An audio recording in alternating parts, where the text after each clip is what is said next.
Welcome to Who's That Pokemon, the most in-depth Pokemon anime rewatch podcast on the entire internet. If you didn't know, this is a retrospective look back on the Pokemon anime series, episode by episode from the very beginning. This show has been airing for over 20 years now and has over 1,000 episodes, yet it seems to get neglected by Pokemon fans, so I thought it was about time I got a podcast entirely dedicated to it. Before we jump into the episode today, I thought I should give you a little update on the show's format. As you probably know, I've been releasing 2 episodes per week, and I've subsequently found out how time-consuming it is to produce 2 individual podcast episodes per week. As a result, I'm still going to be covering 2 episodes per week, but they'll just be in one jam-packed episode. So I'll basically be combining the 2 separate episodes that I've been uploading on Wednesdays and Sundays, and just smooshing them together. And I think I'll probably be uploading these on Wednesdays from now on, so that only really applies to Australia because I'm Australian and I go by Australian time. That Wednesday is Tuesday for a lot of the other parts of the world. So Tuesday/Wednesday, look out for it on podcast services depending on where you're located in the world. The first episode today is the 17th episode of the Indigo League series titled Island of the Giant Pokémon. The Japanese title is exactly the same, although it does throw a question mark at the end for some reason. And obviously this is the final part of the 3-part arc that began with Battle Aboard the Saint Anne.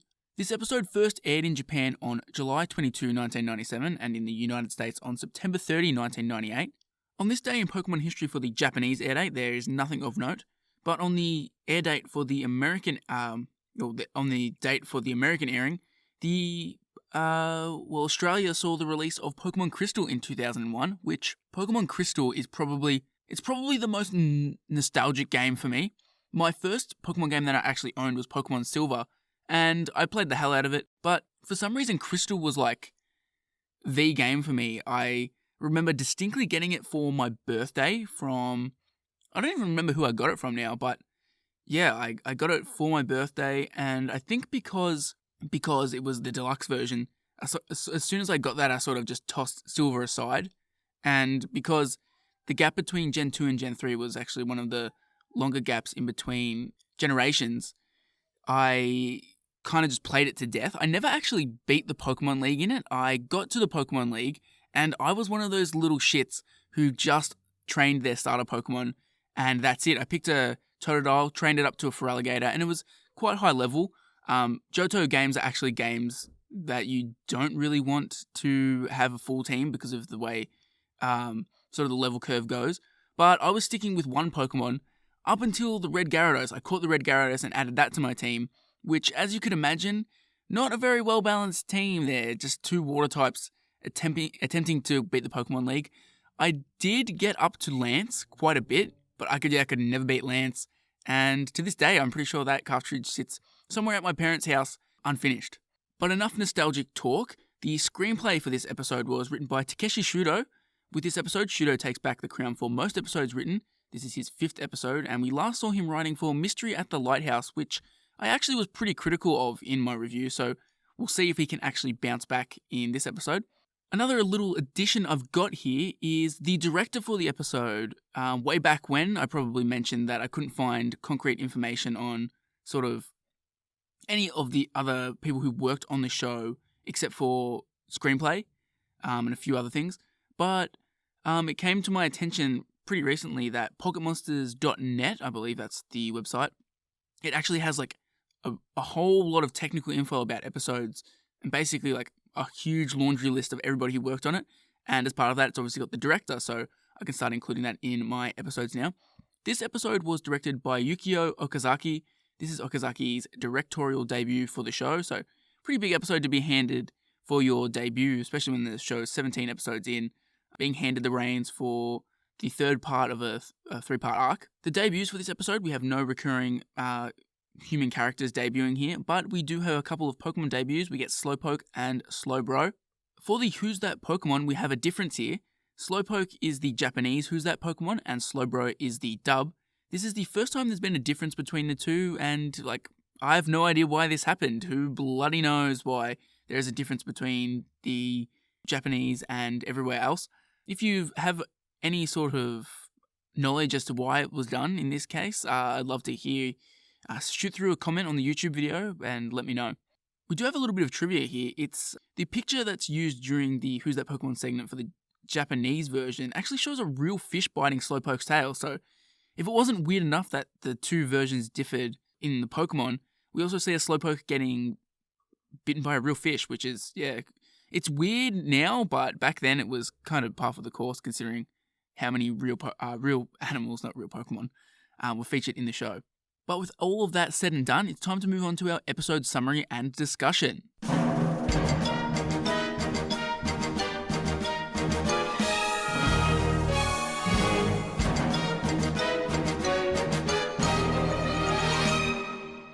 So after the attack caused by a group of Gyarados in the last episode, Ash and his friends end up on an island where they realise that 4 of Ash's Pokemon, including Pikachu, are missing. On another side of the island, Jessie and James are awakened by a Krabby to find their Pokemon, including Meowth, missing. They try to call for help in a phone booth, but they soon remember that they don't have any money. On another part of the island, a separated Pikachu finds the Pokeballs of the separated Pokemon and releases Bulbasaur, Charmander, and Squirtle. They then see a Slowpoke fishing in the sea with its tail. Pikachu and Charmander decide to ask for help, but with little result, while Bulbasaur and Squirtle relax on the beach. How did I get on the beach? Misty! Misty, get up! Hey, Brock! How did we get here? How did we survive that cyclone? Hey, we were lucky. But where did Pikachu go? I only have 2 of my Pokemon!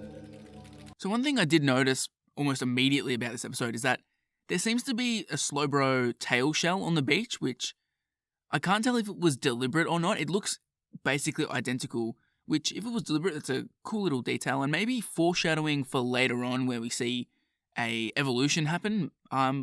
Maybe I'm giving them too much credit there, but yeah, it really does seem like a Slowbro shell, and considering we know that Slowpoke sort of inhabit this area, I guess it would fit in.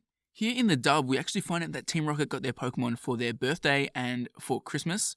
It's very strange that this line is in there. In the Japanese, it's actually not Christmas and their birthday. We actually find out that they got it for 2 seasonal events in Japan, the Ghost Festival and the Year-End Gift-Giving Festival in Japan, which it's equally as weird that we find out that they got them as gifts. But yeah, I guess we get a little bit of Team Rocket backstory. We've got this now and the fact that they went to Pokemon Tech. And yeah, so we're starting to get little flashes of backstory for the villains. Obviously, I've got a question, why on earth there's a phone booth on the beach? We know, obviously, with the reveal later on that they're actually not on some like deserted island. They're just inside of a Jurassic Park-esque theme park. But still, having a phone booth there is weird because as far as I can tell, the visitors to this park don't actually go like inside the park. So why do you have a phone booth there? Maybe for the employees to like contact stuff, but then why is it coin operated? So many questions here. I'm not sure whether this is a hot take or not, but I actually don't think the subtitles were necessary for this episode. And I reckon if they made this episode in 2019, they wouldn't have them. I think they probably, at this point in time, they didn't want to risk alienating the kids. But personally, I think it would have been well received just having the Pokemon sort of saying their names, because I think they put enough emotion into the characters' voices in both the Japanese and the dub to sort of, I guess, infer the meaning and sort of general tone of what's going on. And I don't think that any of the Pokemon actually have any dialogue that is so important that it had to be spelled out for the audience. On the back of that, this is actually the only episode where subtitles were used to translate what the Pokemon were saying. In some non-English dubs, the Pokemon used human language or voiceovers, and the English subtitles were kept, while in some dubs, the English subtitles were translated into subtitles of the respective languages. Another piece of trivia is that in the Japanese version of this episode, some Pokemon had their genders revealed through the subtitles. Pikachu, Bulbasaur, Squirtle, and Ekans were implied to be male due to using a first-person pronoun, which is almost exclusively used by males, which is, I'm going to assume it was deliberate. But yeah, it's really a strange way to reveal genders, and I guess, well, they didn't really have genders in Pokemon at this point in time, so yeah, I would like to know what the writers were sort of thinking when they did this. And we've also got a dub edit here.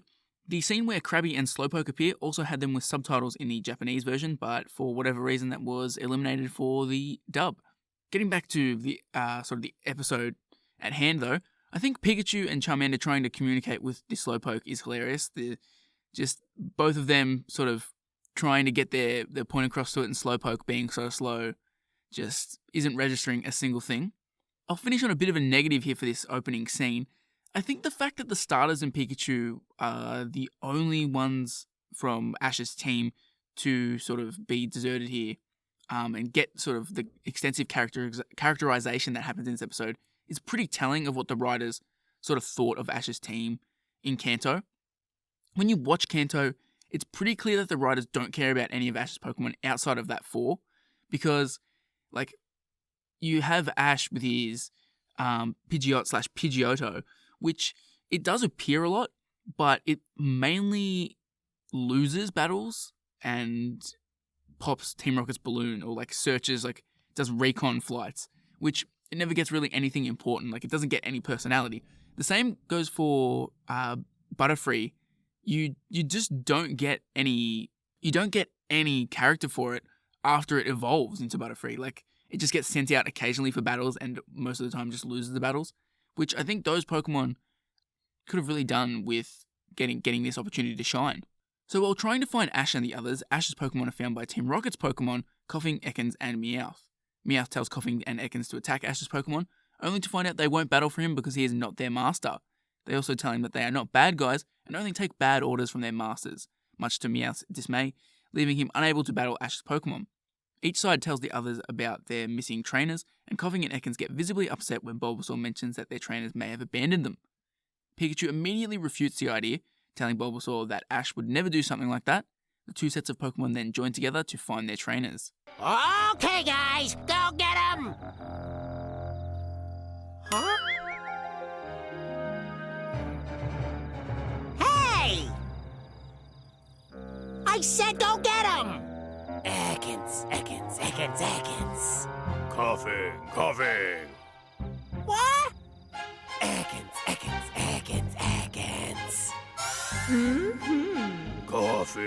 Coughing. Right. Masters! I'm twice as smart as those 2-watt light bulbs you're calling masters! While it seems pretty harsh on paper and even initially in the episode, I think Bulbasaur assuming the worst in Ash is a nice extension of its backstory. Clearly it's had bad experiences with humans before, and it's finally trusted Ash. It hasn't been with Ash for all that long, and all of a sudden they end up sort of separated from each other. So I feel like it's pretty natural for Bulbasaur, out of all the Pokemon, to be the one being like, you know what, maybe Ash did just abandon us. Like, that's what humans do. On the flip side of that, Ekans' speech about there not being bad Pokemon and Pokemon only doing bad things because of their masters is pretty dumb. This would end up just getting contradicted by episodes and movies later on. But it's also contradicted by the Meowth that is standing in front of them. Like, Meowth is just explicitly bad, and it has no master. I mean, like, it can speak and everything. It doesn't need to be with Jesse and James. And Meowth never really takes orders from Jesse and James. If anything, Meowth is the master of Jesse and James. So we already have one example right there that, Pokemon can just do bad things because they want to. They don't need to be ordered by their master. Similarly, Bulbapedia also had a bit of trivia on this. We've got future episodes that actually disprove this idea, include the Togepi in Where No Togepi Has Gone Before, and Malamar in the XY series. I'd also go to argue that there's plenty of other Pokemon that have shown the capacity for evil without being coerced into it by humans. And I think a pretty big one is Mewtwo in Mewtwo Strikes Back. He is forced to do some pretty shady things initially when he first links up with Giovanni, but nobody forces Mewtwo to sort of go on the warpath that he does after he leaves Giovanni in the dust. So, like, that's just, another example of the Pokemon can be bad, without a trainer forcing them to be bad. Meowth does react to the statement that there aren't any bad Pokemon, and in the dub version, he pretty explicitly says, but hey, what about me? I'm bad and I don't have a master. But Meowth's reaction actually had two interpretations in the Japanese version. One implied that he had a master, and one states that he doesn't have a master, so it's sort of a little bit ambiguous there. But in the dub, it's pretty explicitly like, I don't have a master, which makes things a whole lot weirder. Meanwhile, Meowth is tied up for what he has done to Pikachu and the others in the past. While they're eating, a giant Rhydon frightens them. The Pokemon escape, accidentally leaving Meowth tied up. Pikachu goes back to untie Meowth so he can escape, and Meowth shows absolutely no gratitude for Pikachu's actions, instead pushing him and saying that he could have got out himself. At the same time, Ash, Misty, and Brock are being chased by a giant Zapdos. They soon elude it and decide to rest for the night. Ash vows to find his Pokemon no matter what. Meanwhile, Jessie and James are being chased by a huge Moltres. They run into a sign and are both knocked out, causing them to escape the Moltres, albeit a little bit inadvertently. It's one of the most incredible Pokemon I've ever seen. Ash, this place is really dangerous. We really ought to try to find a safe spot to crash for the night. Right. Be careful, Pikachu. All of you.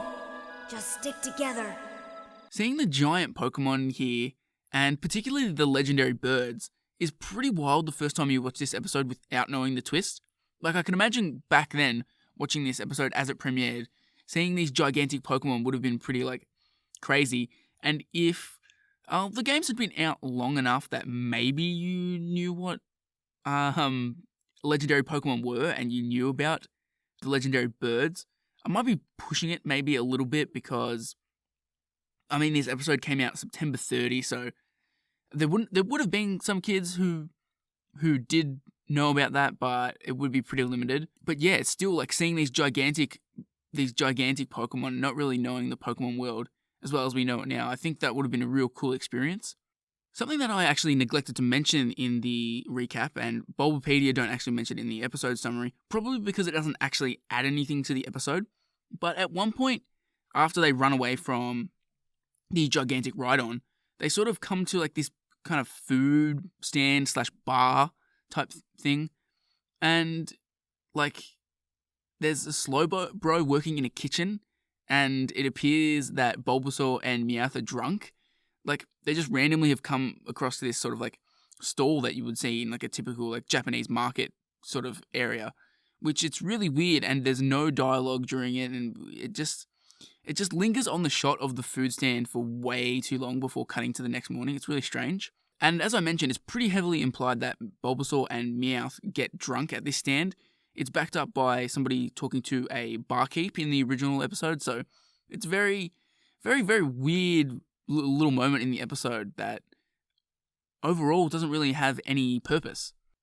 The next day, Team Rocket runs back to the phone booth and Jessie makes a phone call. When James tells her that they don't have any money, she says they're calling the boss by collect. They annoy him with their motto, causing him to hang up on them immediately.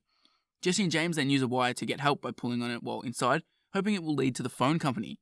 They see a Pikachu and decide that they're going to catch it, not realizing until it is too late that it is in fact a giant Pikachu. At the same time, Ash and company run behind a rock after being attacked by a giant Charizard, which is actually a very iconic shot from the opening theme. You fools had better have a very good reason for calling me this early in the morning. Yes, but first we must do the introduction. What? Prepare for trouble. Yes, and make it double. To protect the world from devastation. To unite all peoples within our nation. To denounce the evils of truth and love. To extend our reach to the stars above. Jesse! James. Team Rocket, blast off at the speed of light! Surrender now, or prepare to fight. Nitwits! How dare you annoy me with your nonsense! Don't ever bother me like this again! Jessie and James doing the motto over the phone to the boss is just a genuine laugh out loud moment. They even make the Team Rocket R with the phone cord, which I thought was just absolute elite humor. It's just so great seeing how sort of over the top this team is, that they are desperate to get off this island. They think they're stranded somewhere. They're calling their boss literally to save their life, as far as they know. And despite that, they're still going to cut their little motto as they begin their phone call. Overall, though, I'm really not sure what the point of this island is. Why are these robotic Pokemon designed to be aggressive and attack people? What purpose does it serve? It doesn't really make too much sense to me. What purpose does it serve? Unless people would be wandering through it. But when we see it later on, it doesn't appear that that is part of the attraction. So, yeah, I don't know what Giovanni was thinking, especially if the Pokemon were only going to be seen from a fair distance. You didn't really need to go all out with this. You could have simplified them a lot more. Meanwhile, the Pokemon, still searching for Ash and Team Rocket, having agreed to a truce until they find them, come across a giant Blastoise. Squirtle is then forced by the group to ask it for directions, something that it's not too happy about. Squirtle then tries to start a conversation with the giant Blastoise, but it gets attacked by its Hydro Pump. They then see a Venusaur, and Squirtle this time asks Bulbasaur to seek help from it, as Squirtle thinks it's one of Bulbasaur's relatives. Bulbasaur is too afraid to ask the giant Venusaur, and so says that it's an orphan and has no family, to which Squirtle decides to call it a coward. Continuing on, Team Rocket, still pulling the telephone wire, are now being chased by a huge Kabutops. They decide to jump into a rail cart to get away, and it starts moving but begins to head backwards towards the Kabutops rather than away from it. It gets its foot tied in the wire and is dragged after Team Rocket. Ash and friends find the giant Pikachu, which is then knocked down because of Team Rocket and the trailing wire on the rail cart. Ash and his friends fall into the cart with Team Rocket inside. They then see their Pokemon chased by a giant Charizard, Blastoise, and Venusaur. The Pokemon manage to jump to the trainers and are at last reunited with their humans. However, the cart is sent flying into the air because of a giant loop on the rail tracks, causing them to fly and crash into the giant Zapdos, which they then discover to be robotic. Soon, all the other giant robot Pokemon crash into each other and lie broken in a pile on the beach. The rail cart then crashes into the water. Well, based on our recent run of luck, I would say the cable should snap. That should happen about now. Next, we'll be hurled into the air. Then we'll probably crash into something. That's weird. Looks like that was a mechanical Pokemon.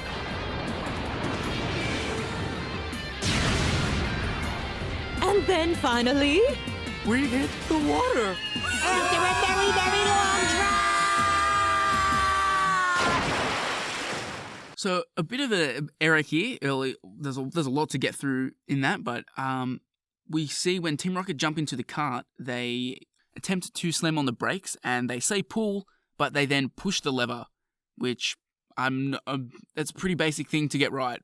And even if I'm not sure if it's that way in the dub or if it's that way in the Japanese, but the dub, there's no excuse. You can clearly see that it's supposed to be push, not pull. You could have put it in there. There's a great moment here where Team Rocket keeps sort of predicting the next shitty thing that's going to happen to them.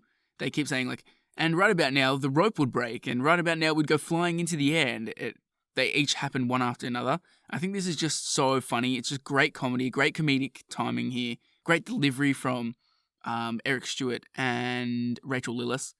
So yeah, I just think that they're absolutely hitting it out of the park with the Team Rocket humor lately. They've really sort of come into their own. They've fully shed that menacing sort of aura that they had for the first few episodes, and they sort of held onto it, a shred of it, for a little bit, but now they're just full wacky.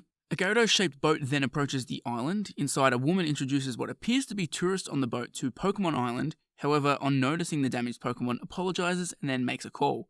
It is revealed that the island is actually an amusement park owned by Team Rocket's boss, Giovanni, who isn't too happy with the destruction of Pokemon Land, particularly because he spent a crap load of money on it. Ash and his friends continue on, now being free from the gigantic mecha Pokemon, ending up in Port Vista. Meanwhile, the Slowpoke from earlier in the episode is still sitting on the rocks. It stands up, revealing a shelter attached to its tail.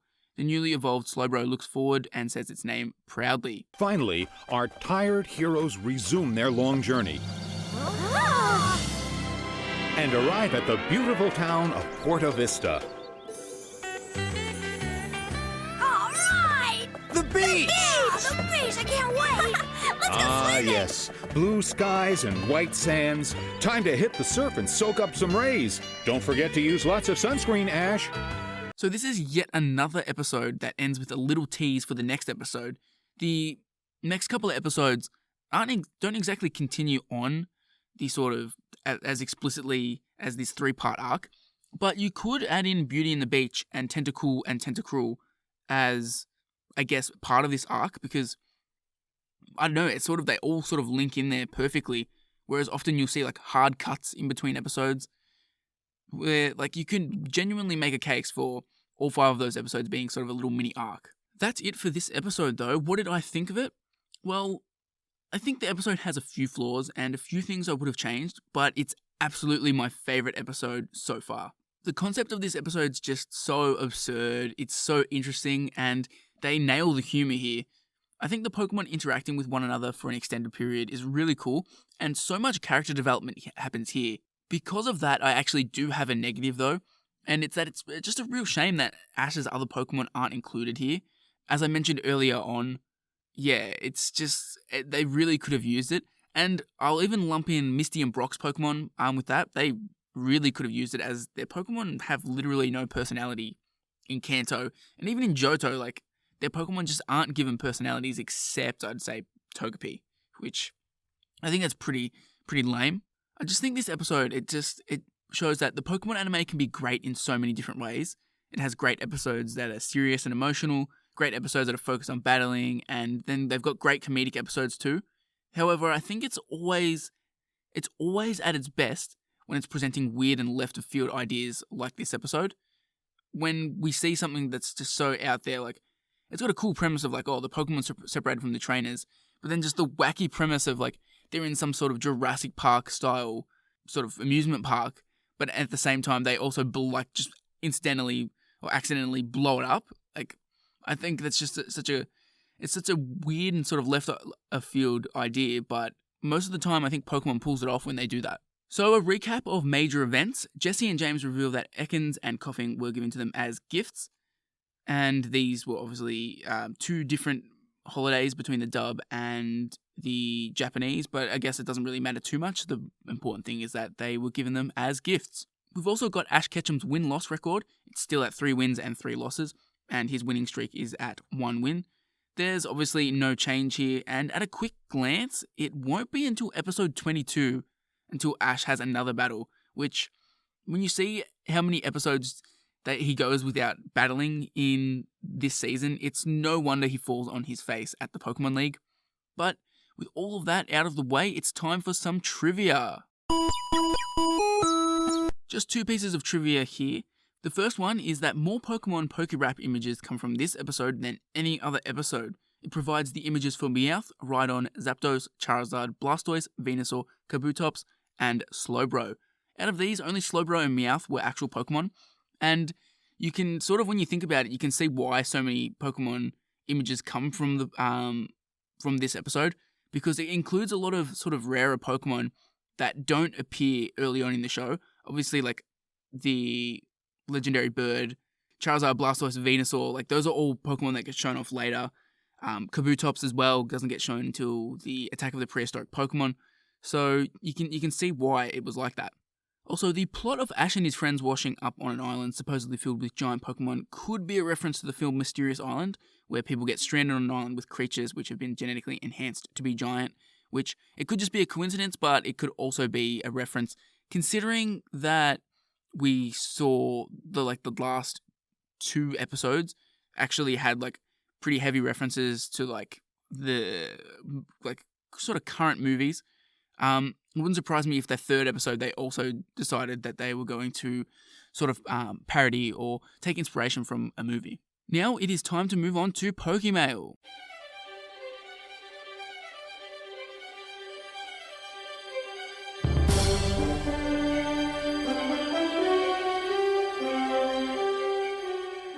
So my question of the episode, I'm going to stick with the Pokemon Land theme going on here. Imagine that Pokemon is getting a Disney resort style theme park. What is one attraction or show you would include in the park?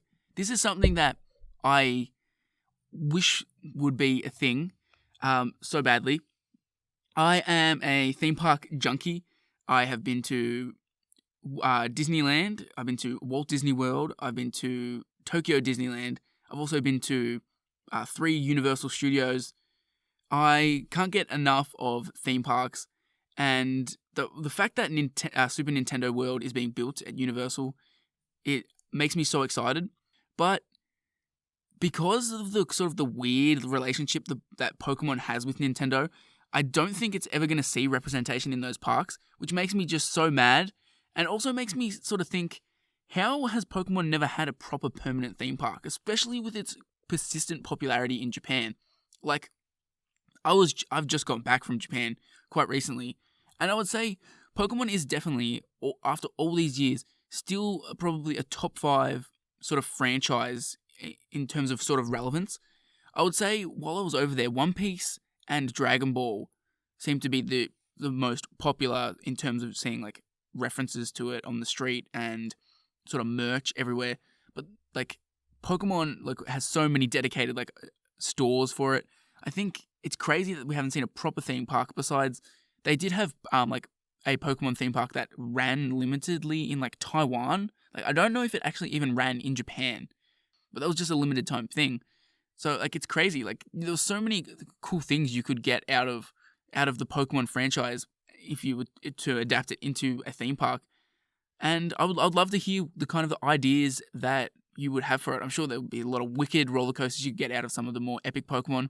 I think you could definitely get some sort of dueling coaster, sort of like the dueling dragons that they had in the Harry Potter section, but for sort of like maybe Rayquaza, Kyogre, and Groudon. I feel like you could work out a pretty sick thrill ride based purely around that. But yeah, let me know your thoughts in the comments. Well, that's everything for episode 17, Island of the Giant Pokémon. Let's jump into our second episode of the week.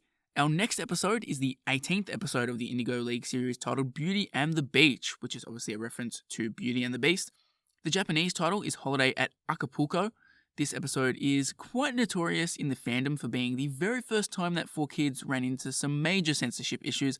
There had been minor censorship issues mainly to do with, I guess, sort of violence, but here is the first time sort of 4Kids would become notorious for censoring. It became the very first episode to be banned, but it would actually lose this status later on, and I'm going to touch on that in a moment. This episode first aired in Japan on July 29, 1997, and in the United States on June 24, 2000. 1,061 days after the original Japanese airing, which goes without saying, it's the longest delay in the show's history between the Japanese airing and a dub airing. And as far as I can tell on the internet, this episode has only ever aired in Japan and the United States. I don't think the dub ever made it outside of the United States. It would be extremely hard to ever actually verify that. Like, it may have aired in other locations. Heck, even if it aired in Australia, I probably wouldn't even know, to be honest. So, all I know is that there's no record of it on the internet. So, obviously, with something so major and, I guess, sort of iconic, infamous, was probably a good description of it, there is a lot of trivia, so strap yourselves in, folks. Of all the banned episodes, this is the only one that was actually intended to be skipped completely by 4Kids, and then ironically, it's actually the only one that made it to air, so they never actually intended for this episode to be aired. They, obviously, they didn't really have a say in the Electric Soldier Porygon one. It was kind of, they were told that it couldn't be done, and I'm sure they looked at the Legend of Dratini episode and sort of thought, you know what, we can probably get away with this. There's been guns actually in the show before, and they got away with it, but obviously they ended up not, and they had to censor it. So yeah, this episode seemed to be the one that they didn't want to see the light of day, and it ends up seeing the light of day. So some of you who are younger listeners of the podcast and probably, I guess, maybe haven't gone back and experienced this season or aren't really immersed in sort of what was going on at the time, this episode was banned because there's a scene halfway in when James cross-dresses and wears inflatable breasts for a beauty contest. This is obviously intended for comedic effect, but the nature of the scene caused so much controversy that the whole episode was banned for almost 3 years, until it was aired as a heavily cut version that was only 18 minutes long.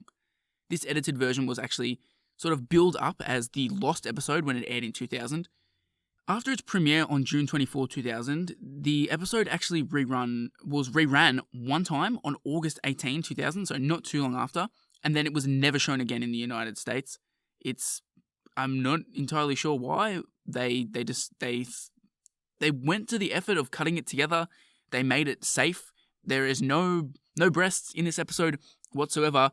I'm going to get into it in a bit, but I've watched the dub, and it is completely fine. It is no worse than... Well, okay, that's a little bit wrong. It is slightly more sort of raunchy than a regular Pokemon episode, but it's nothing that should be, like, locked away in a vault anywhere. It's perfectly fine for kids. And as I was saying, even though the English dub removed James's inflatable breasts, this episode is not featured on streaming services and home video releases, which is just... It's so weird. I've never understood that. Additionally, this episode was only aired twice, as I mentioned. When the show aired this was on Kids WB, it actually never got a run on Cartoon Network, Boomerang, or Disney XD, who has the show now. So it's just apparently never going to see the light of day. And I have no idea why. Especially because if they re-release Indigo League, well, they re-release seasons on different DVD box sets seemingly every 6 months now. I don't think a lot of these come to America, but they sure as hell come to Australia. They're like, I walked into JB Hi-Fi, which is probably the number one place to buy DVDs and video games and that sort of thing in Australia. If I walked in there now, I would probably see like at least 3 different versions of Indigo League on DVD as a box set. That's not including the Blu-ray release. And if I went on their website right now, I could probably find 5 different releases. So I feel like if they just, the next time they did that release, they were like, this has the banned episode, which firstly, it would confuse a lot of people. People would see that and immediately think the seizure episode. But secondly, people would see that and they would go out and buy that, I think in droves, just so that they have sort of that piece of Pokemon history. We're not done with the trivia yet though.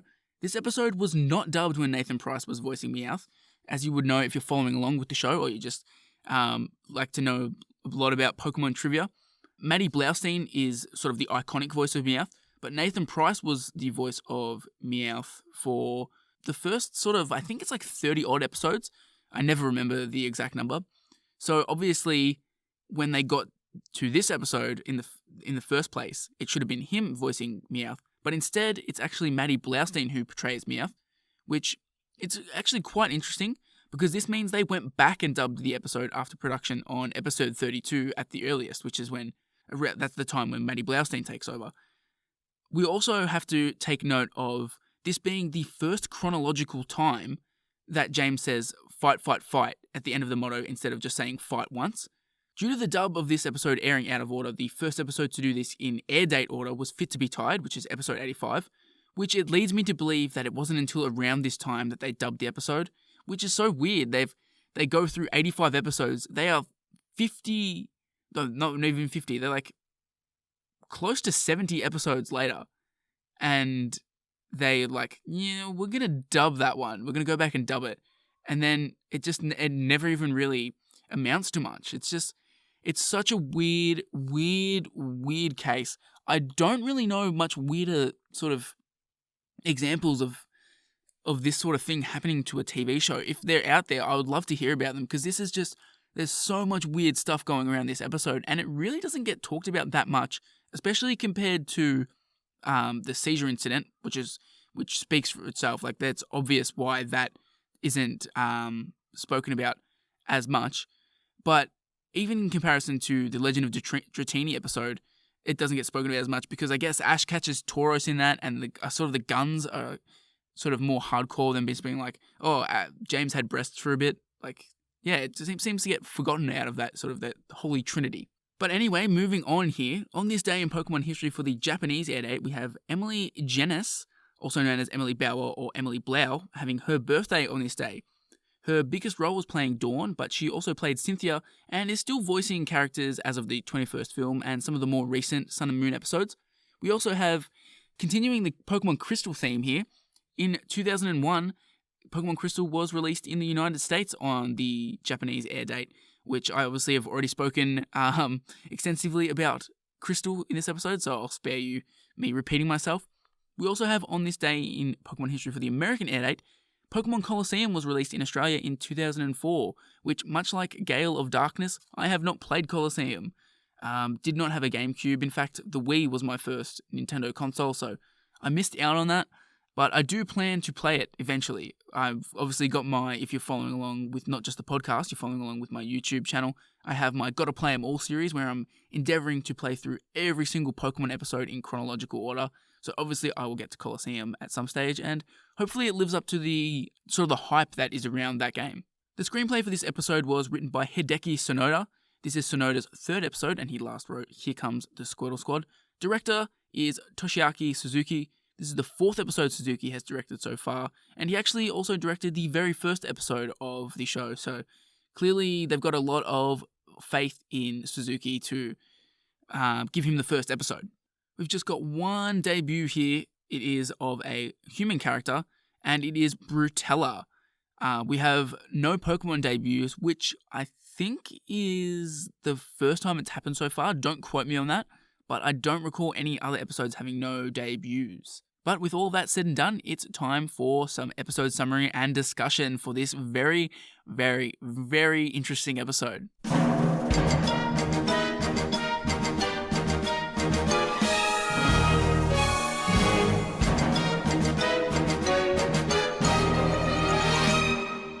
So before I get into it, I just want to mention that I watched the highly edited English version for this podcast. I thought about watching the Japanese version, but I think I'm just going to stick to the English. I'm just going to stick to the English version. I've just been doing the dub, and whenever the dub is available, I feel like I should stick to that. I've got a sort of a theme running here. However, I will be making sort of references to some of the things that exist in the Japanese that don't exist in the English. So don't worry, I'll be covering this episode thoroughly from both angles. So Ash and his friends arrive in Port Vista, a beachside tourist town. Wasting no time, Ash, Brock and Pikachu change into swimsuits and jump into the ocean. Meanwhile, Team Rocket, still using their Gyarados submarine, spies on beachgoers from their vantage point underwater. They decide to steal the money of the wealthy tourists. Suddenly, Jessie notices a speedboat heading in their direction. The boat is piloted by Ash, who thought Brock borrowed it because Pikachu was on board the boat. The boat collides with the sub and eventually crashes into a dock. Mo, the owner of the boat, comes out to survey the damage. Ash, Brock and Misty volunteer to work to help to pay the costs of repairing the boat and the dock, and Mo agrees to this. The boat's beautiful. Who's it belong to? I don't know. Brock's the one who borrowed it. Guess he has some pretty rich friends. Ash, I didn't borrow it. You were the one who told me to come on board. Only after I saw Brock get on. Hey, wait a second. I was only following Pikachu. I think we're in trouble. Good lord, you can really tell this episode was recorded way after the episodes that actually came around this, because Veronica Taylor's Ash voice has matured significantly. They basically don't sound anything alike. And I mentioned this like in the first episode where like, oh yeah, like Veronica Taylor really, her voice sounds quite different as Ash here until like later on. And yeah, it's absolute night and day between the two different voices. We also already have a dub edit here. The font of this episode's English title card is set in the Gadget font, unlike all of the other title cards of this season. Again, going to show that this episode was dubbed way after it was meant to actually be aired. And the episode is... it's really weird right out of the gate. We see a bunch of bikini shots straight up of just random girls, and then Ash and Brock get real horny for Misty, who is also wearing a bikini. It's a running theme in this episode that the characters... the episode in general is just very, very horny. We also have another really weird thing here. In the first airing of the Japanese version, a subliminal frame is shown in the middle of the impact animation when Misty throws a beach ball at Ash. This frame depicts Misty posing in a bikini and Pikachu holding a paper fan and a sign that says Japan's #1 best. The frame was removed following episode 38 and the seizure incident. And just why? Why is this in the episode? It is so weird. This episode has literally been going for like 30 seconds and it's already extremely weird. And God, this episode it gets weirder. They immediately cut from them just hanging out at the beach to Ash randomly driving a boat. Like it smash cuts to it. And it's so weird and so funny. It genuinely made me laugh out loud. Like just randomly, it's like, oh, Ash is driving a boat now. It's just... God, this episode. This episode also marks the first chronological appearance of Team Rocket's Gyarados submarine, which is, I guess, not as weird. Something that is weird is that Mo is real horny for Misty, and also apparently he's horny for his granddaughter, because in the English version, well, Mo tells Misty that she reminds him of his granddaughter, well, which is still extremely, extremely weird when you hear him say it, because he's clearly being a pervy old man. Slightly less weird than the Japanese version where he says he's looking forward to her 8 years from now. So, Mo is essentially a pedophile. Hitting on a child. This episode is just so, Bit of trivia for Mo. He is voiced by James Carter Cathcart, who is currently one of the big wigs on the show in the dubbing process, but also has done about 60 bajillion voices, and he's been featured quite a bit already in the show. So let's continue on with this horny as hell episode. Team Rocket's submarine has washed up onto a private beach, and they are greeted by a woman named Brutella. James asks if they can work for her restaurant to help pay for repairs for their sub, and she agrees. Later, it's revealed that both Mo and Brutella are restaurant owners and rivals. For a while, Brutella's restaurant has more customers, and Team Rocket taunts Ash and his friends over this. Ash decides to have his Pokemon help out and sort of give them the leg up that they need to dominate. Squirtle and Pikachu are told to hand out flyers advertising Mo's, and Pidgeotto and Charmander are to help keep the grill going in the kitchen, and Bulbasaur is assigned to help Misty do her waitress duties. However, Meowth sabotages everything, sending flies flying, spraying oil on the stove, and throwing banana peels on the floor to trip up Misty and Bulbasaur.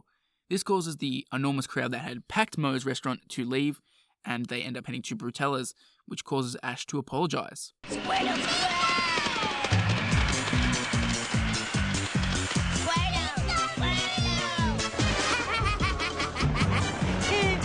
Liars. I'll add a little fuel to the fire.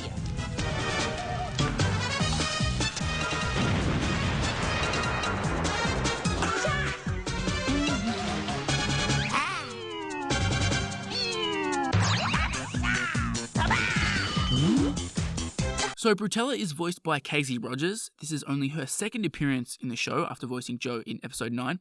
However, she's probably better known and infamously known for being the first replacement voice of Ash. She voiced him in the first dub of the Mastermind of Mirage Pokemon, and it was also the replacement voice for Max and is the voice of Professor Ivy, so got an interesting little history with the show there, Casey Rogers.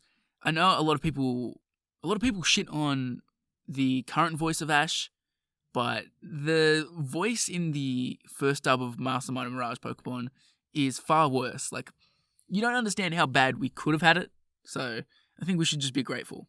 Also, if you think regular Pokemon episodes move at lightning speed, you have to see this episode.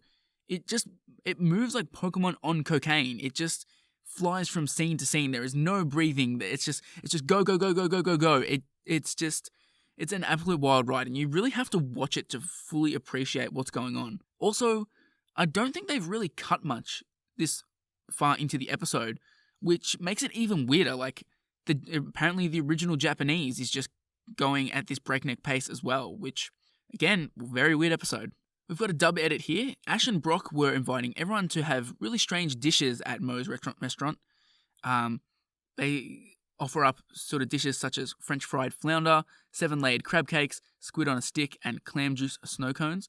This is only in the dub though. In the original, they're just inviting people in for ramen and shaved ice. So they completely changed the meaning of that. Also, we have an error here. When Ash calls out all of his Pokemon, Butterfree is strangely absent, even though he said, "I choose everybody." So no wonder Butterfree decides to head off and ditch Ash when it doesn't even get called out. Everyone else gets called out, Butterfree doesn't. Brutella arrives with Team Rocket a few minutes later and tells Mo that he needs to pay off his debts by the next day, otherwise she will take his boat as a payment. Mo is despondent as he does not think he's going to have the money by then. He explains that he had planned to take a world cruise in his boat. Ash then fervently encourages him to not give up on his dream. They then encounter Professor Oak and Ash's mother, Delia. Professor Oak explains that the Beach Beauty and Pokemon costume contest is set to start shortly, and he suggests handing out flyers to the audience. He also recommends that Misty enter to win some prize money that can be used to help out Mo. Ash sends out Pidgeotto, who blankets the beach and town with flyers. Soon, Mo's restaurant is full again, much to Brutella's dismay. Hi, Ash. Surprised to see me too? Mom, how come you two are here? We'll explain that later. Look at this. The annual Port Vista Beach Beauty and Pokemon Costume Contest. It's happening today. A Beach Beauty contest sounds excellent. But how is this going to help us, Professor? The contest draws thousands of people each year, and most of those people get hungry. They'll all be looking for a place to eat, so why not advertise this place? You'll clean up. I'm not sure. I don't think that there is a scene in the dub where Mo's name is mentioned until Brutella says it, which is really weird. Like, we just have this character that we don't know, like, the name of until all of a sudden the villain comes in and is like, "Hey, I'm going to introduce the name." Like, it's just, again, really weird episode. Continuing the really weirdness, Professor Oak and Delia showing up, it's just so random that they've decided to show up here. And Ash's response to them showing up is just so nonchalant. Like, he's just like, he doesn't really care. that Professor Oak, this is the first time he's seen Professor Oak in the flesh since he left Pallet Town. Same with his mother. Like, and it just doesn't really act very excited or act any sort of way. And in this scene, Professor Oak also just sort of hand waves while Delia is there. He's just like, he refuses to answer, but we do get an explanation to it in the next scene. So as the contest begins, Mo sits down with Delia and Professor Oak. He explains how Ash encouraged him to not give up on his dream. Delia says that she and the professor are in town with the Pallet Town Volunteer Patrol. The contest begins with Brock as the announcer. Misty is the first contestant, and she uses her Starmie and Ash's Squirtle to form a UFO. Team Rocket's Ekans and Coughing are next up, and their costume as an Omastar. They are kicked off stage by Gary Oak and his cheerleaders, who are apparently the next contestants. Gary grabs the microphone from Brock and insults Ash, who jumps out of his seat and heads for the stage. Meanwhile, Brutella tells Jessie and James that she knows they are Team Rocket members and that she has fixed their submarine. She blackmails them into stopping the contest and destroying Mo's restaurant so that the audience will come to her restaurant instead. Jessie tells Brutella that they can destroy things without even trying. Here's our first contestant. This is totally embarrassing and degrading, but we need the money. This is Misty, the lovely and talented water Pokemon trainer, who's sure making a big splash here today. Now let's take a look at the costume she and her Pokemon have created. Squirtle. Well, this is a very imaginative costume. It's Staryu and Squirtle as extraterrestrials in their flying saucer.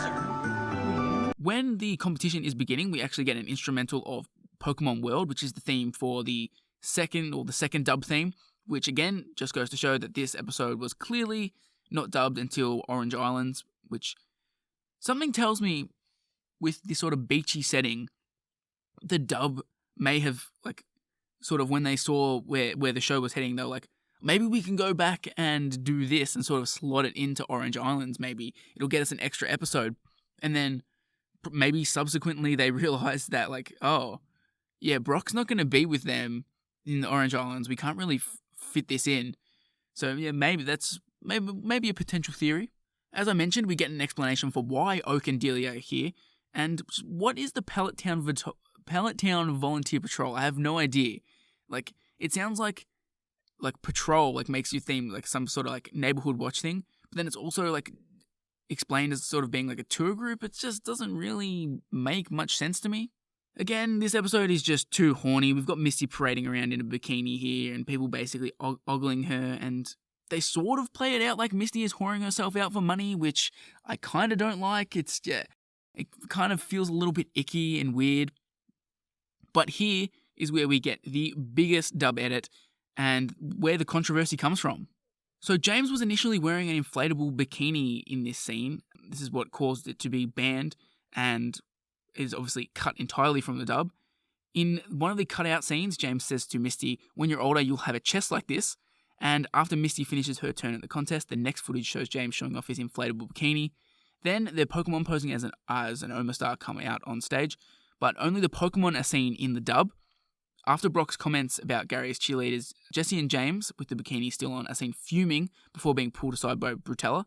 In the dub, this scene skips and goes straight to their conversation with Brutella. So yeah, they had to really cut around this. I think they did when you watch it, they did a pretty solid job of it. And as I said in the beginning, this episode could air without a problem. Like, you could put this in DVD releases, you could put this on Netflix. Not a single parent would complain, because while there are a couple creepy lines, you don't have, like, James wandering around with big anime titties. I think we really need to address Gary here, though. He shows up, kicks the shit out of Ekans and Coughing, like, literally kicks them off the stage with his foot, and then he just cuts a promo on Ash, like, out of nowhere, like, just randomly shows up on stage at a beauty contest, and then is just, like, calling out Ash. Just, what is this episode? It is so weird. It's just, everything about it. Even the original Japanese version seems to just be extremely weird. I think we've just got to chalk it down to, like, Sonoda being real, like, wanting to just make a real out of left field episode. Or maybe he was really horny the day he wrote this episode. Who knows? Back on stage, Ash challenges the always cocky Gary to a battle, but Gary refuses, stating that he does not want to battle an amateur. Brock steps between the two rivals before Ash's anger gets the best of him. Just then, the Gyarados submarine emerges from the water, causing panic. People run away thinking that it's a real Gyarados on a rampage, but Ash grabs the microphone and tells the frightened audience members that it's just a sub or a mech, not actually a real Pokemon. Team Rocket then fires a heat-sinking missile from the sub. Under Gary's skeptical eye, Ash sends out Pidgeotto and Charmander. Charmander's flamethrower attack hits the missile, which turns and changes course straight for the submarine. Team Rocket then pedal furiously to get away, but they crash into Brutella's restaurant, which is then destroyed by the missile. Ash and his friends then say farewell to Mo, who is heading off on his long-awaited cruise. Ash also says goodbye to Professor Oak and his mother, who's holding a trophy inscribed with the words, "First place in our hearts, Ash Ketchum." We gotta get going too, Mom. I know. I'm gonna make you proud of me.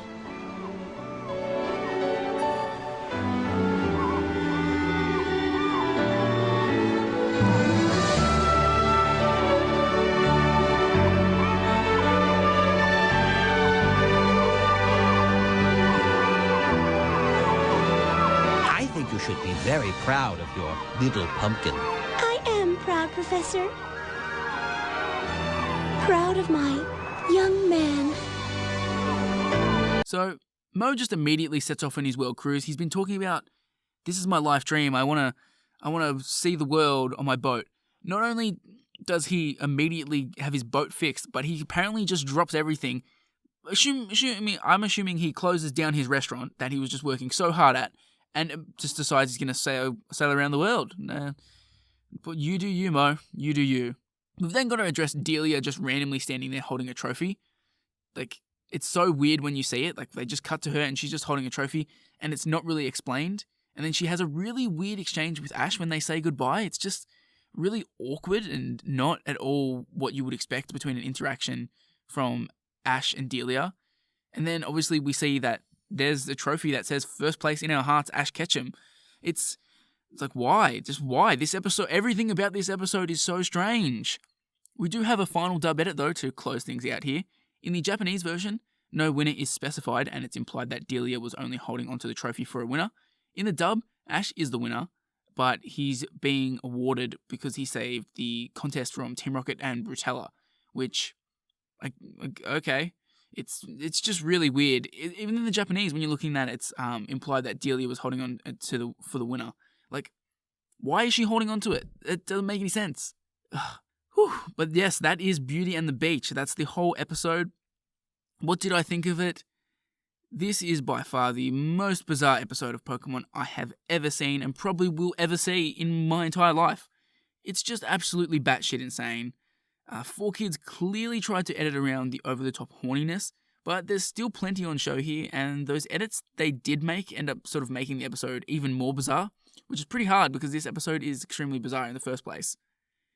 The pacing of the episode is strange, characters act strange, scenes progress awkwardly to the next. Just about everything in this episode is crazy. I wouldn't say this is a good episode, but this is definitely a must-watch for any Pokemon fan. Even if you're not into the anime, you need to see this. It's just a really important part of Pokemon history. Like, obviously, the Pokemon history side of it is pretty important, and the fact that it was only shown to audiences outside of Japan twice. But it's so insane, it needs to be seen to be believed, because reading a summary or listening to this just really doesn't do justice. Maybe one day it'll see a release on a streaming service or home video so a much wider audience can experience its glory. But for now, I think you should definitely go out of your way to track it down. So a recap of major events here. Misty and Brock meet Professor Oak in person and also Delia for the first time.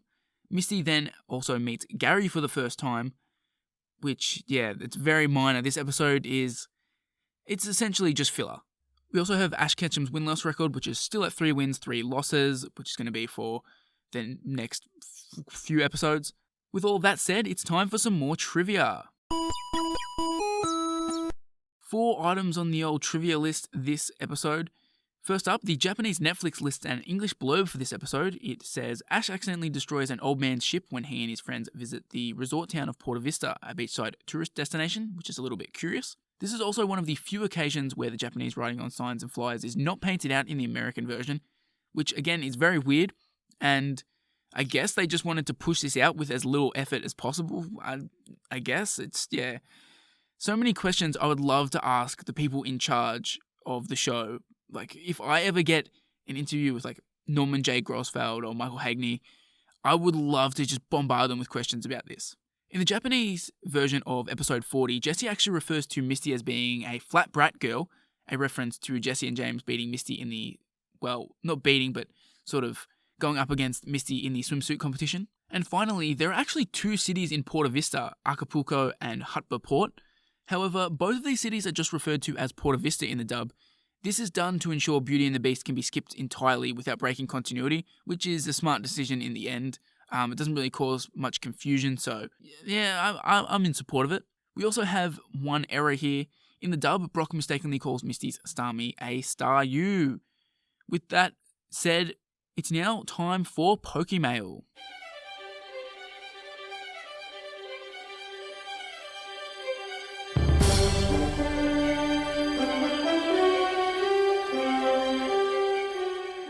So my second question of the episode, this time focused on Beauty and the Beach.